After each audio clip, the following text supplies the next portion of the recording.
বন্ধুরা, এখানে আজকের বানাবো পালং শাকের রুটি বা পরোটা যাই বলতে পারো।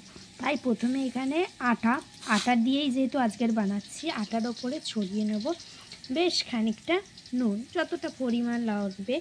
তারপরে এখানে পেস্ট করে নেওয়া যে পালং শাকের সিদ্ধটা আছে সেটা এই আটার মধ্যে দিয়ে সুন্দর করে মাখবো। তোমরা কারা কারা এই সময় এরকম পালং শাকের রুটি, সবুজ রুটি খাও তোমরা কিন্তু কমেন্ট করে জানাবে। রুটিটাও বেশ কালারফুল হয় আর এদিকে পুষ্টিগুণটাও পাওয়া যায় পালং শাকের। অনেকে আছে পালং শাক খেতে চায় না, বাট এইভাবে রুটি করলে সবই খাওয়া হয়ে যাবে।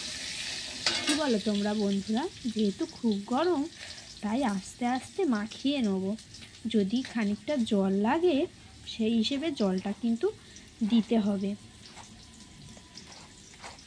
তো এখানে কিন্তু ব্যাটার অনেকটাই আছে, পেস্টটা আমি আরেকটু জল গুলে দিয়ে দেব।